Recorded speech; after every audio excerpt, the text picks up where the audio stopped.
How did the US and Israel launch a preemptive strike against Iran? Well, they used a devastating tactic called time on target. With 2 aircraft carriers and a fleet of destroyers, they calculated the exact math so Israeli jets and US cruise missiles hit their marks at the exact same second.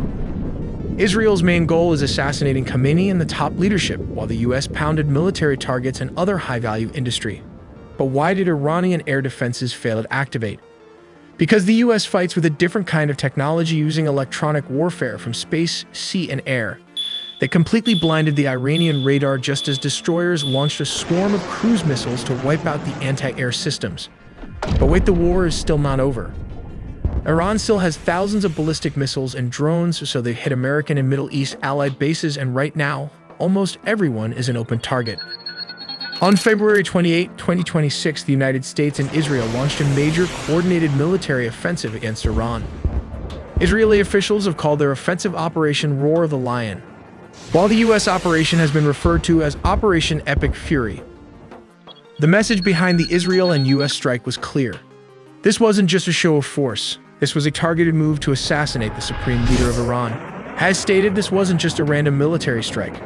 The ultimate target was the supreme leader's own compound. Missiles dialed in on highly sensitive areas. We're talking specifically around University Street, the Jamhuri district, and near Pasteur Street.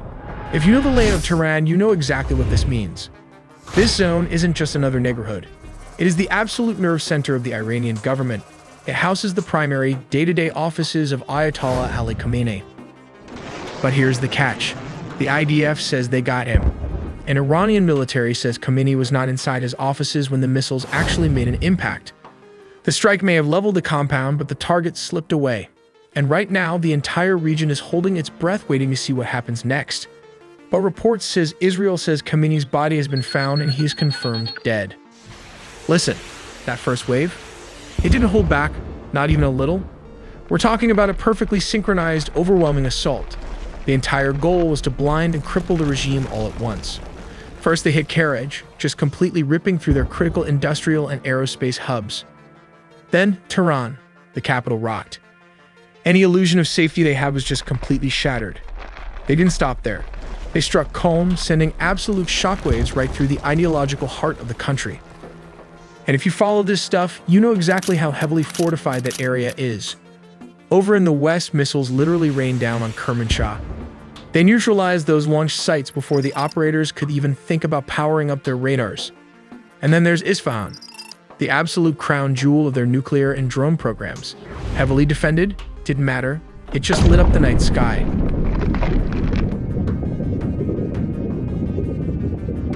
But how did the US and Israel actually pull off a preemptive strike on Iran? First of all, look at this map. To make this happen, they didn't just rely on local land bases. They brought 2 massive floating cities right to Iran's doorstep. Down in the Arabian Sea, you've got the USS Abraham Lincoln Carrier Strike Group bearing down on the south and east. And over in the eastern Mediterranean, the biggest, newest ship, USS Gerald R. Ford. While Israeli jets flew all the way across the Middle East to reach Iranian airspace, timing was absolutely critical. The moment those IDF jets reached their marks, the missiles were released. And that brings us to the most terrifying, complicated part of this entire operation, the synchronization. Military planners rely on a tactic called time on target. Look at this map. You have missiles firing from submarines, cruise missiles launching from escort ships, and massive payload drops from stealth bombers. They are all deploying from completely different locations at entirely different times. But here is the genius of it. The US military machine was mathematically choreographed so everything impacted Karaj, Tehran, Qom, Kermanshah, and Isfahan at the exact same second the Israeli jets dropped their guided bombs.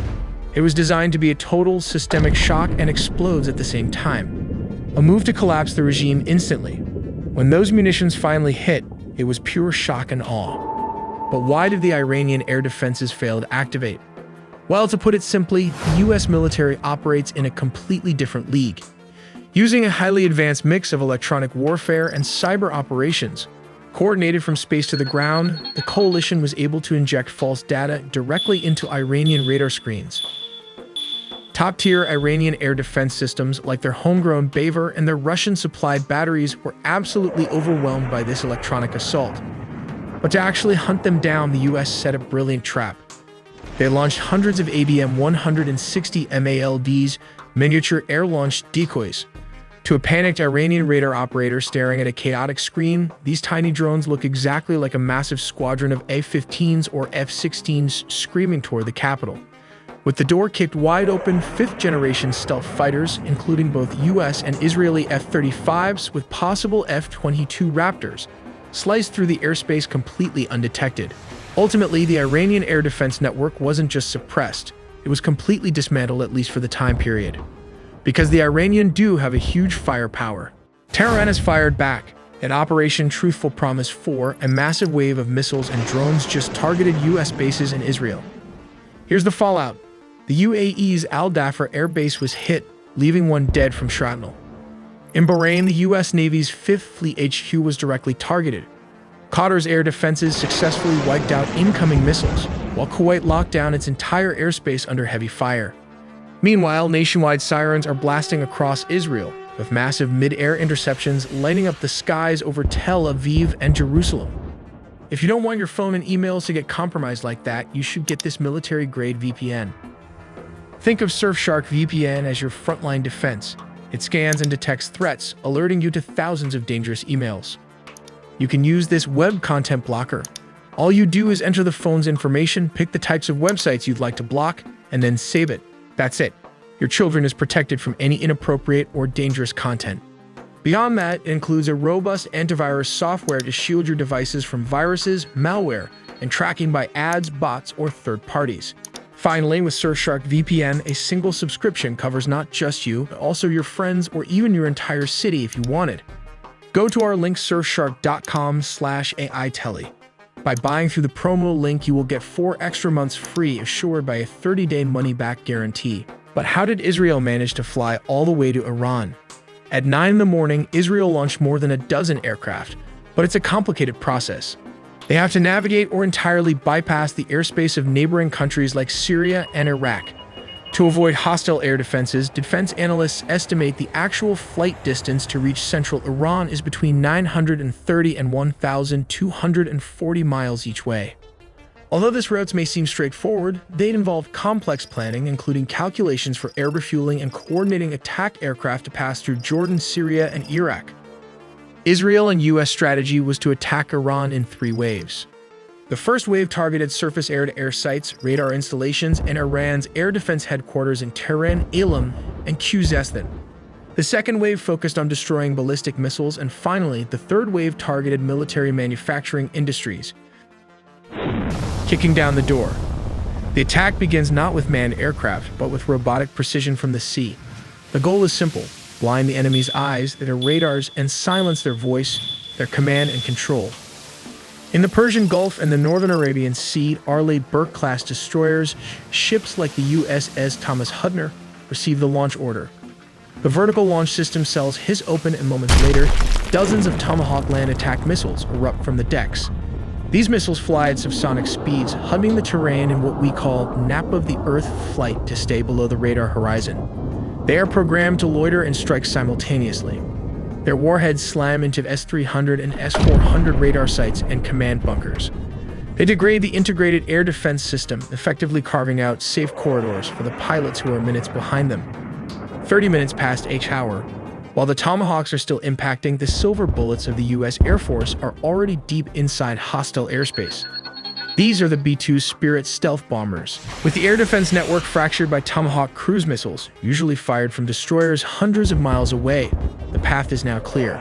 Now comes the strategic sites like nuclear bunkers, which can be bombed by B-2 Spirit, the tip of the spear. Launching from bases in Jordan and the UAE, squadrons of F-15E Strike Eagles roar into the theater. These are the bomb trucks of the operation. Each F-15 is heavily laden with GDAMs and small-diameter bombs. Interestingly, it can carry up to 19 GDAMs or 28 small-diameter weapons. While the B-2s hit the deep bunkers, the F-15s hunt the mobile targets. Their ADSA radars scan the ground for ballistic missile launchers hiding in valleys. Working in pairs, they drop precision bombs on missile convoys, hangars, and secondary command nodes. Once they are Winchester, out of ammo, or low on fuel, they don't go home yet. They connect to this tanker common launch tube that fits into almost any aircraft's existing fuel hatch. They retreat to those tanker tracks established in Phase 1, taking on thousands of pounds of jet fuel in midair before turning back for a second sortie. 2 hours pass each hour. To sustain the pressure, the U.S. Navy's floating air bases enter the fight. Cruising in the Arabian Sea, a carrier strike group turns into the wind. Steam and electromagnetic catapults begin launching aircraft every 30 seconds. F/A-18 Super Hornets launch carrying anti-radiation missiles. Their job is DAD, destruction of enemy air defenses. They are hunting down any surviving radar operators foolish enough to turn their systems on. Meanwhile, F-35 Sea Lightning push forward to gather intelligence and strike high-threat targets that the older jets cannot reach. Orbiting far behind them are the E-2D Hawkeyes, the quarterbacks in the sky, managing the massive traffic of hundreds of U.S. jets. By sunrise, the first wave is over. The eyes of the enemy air defense have been blinded by Tomahawks. The heart of the nuclear program has been crushed by B-2s, and the limbs of the missile forces have been severed by F-15 and carrier aircraft. We make original videos from scratch, so please do subscribe and hit the notification bell for more videos.